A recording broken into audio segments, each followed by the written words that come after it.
120 शब्द प्रति minute. Start. महोदय, इस विशेष बैठक में मैं आपका हार्दिक स्वागत और अभिनंदन करता हूं। हमारे संविधान निर्माताओं को सामाजिक, आर्थिक और राजनैतिक न्याय, विचार, अभिव्यक्ति, विश्वास, धर्म और उपासना की स्वतंत्रता, प्रतिष्ठा और अवसर की समता प्राप्त कराने के लिए और राष्ट्र की गरिमा, एकता और अखंडता को सुनिश्चित करने वाली बंधुता बढ़ाने की अवधारणा रही है। इस अवधारणा और परिकल्पना को मूर्त रूप देने के लिए इस देश में लोकतंत्रीय व्यवस्था की संरचना की गई है। इस संरचना को हमने न केवल अंगीकार किया है, बल्कि इन 50 वर्षों में लोकतंत्र की जड़ों को मजबूत भी किया है।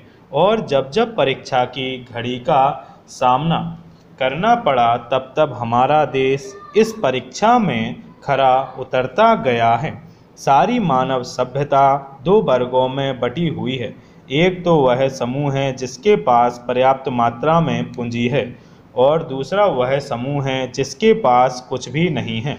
इस असमानता की यह खाई बहुत चौड़ी है, और इस खाई को कम करने के लिए निरंतर प्रयास होते हुए भी हमें अभी तक इसमें सफलता नहीं मिल पाई है। इस खाई की पूर्ति किया जाना नामुमकिन है।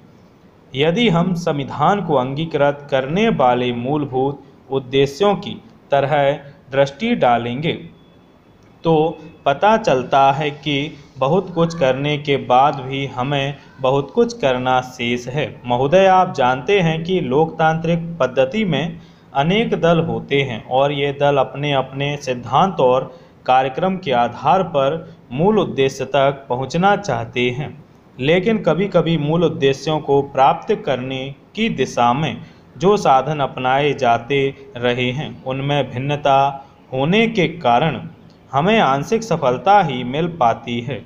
इसलिए हमें ऐसे क्षण भी निकालना चाहिए जब सभी दल बैठकर समग्र विकास के सिलसिले में अपने विचारों के माध्यम से किसी भावी योजना की परिकल्पना करें। स्वतंत्रता की स्वर्ण जयंती के अवसर पर उपलब्ध ये क्षण निश्चित रूप से हम सब लोगों को यह अवसर देता है कि हम अपने विकास, उपलब्धि, भूल और भविष्य की दिशा के बारे में आत्मचिंतन करें।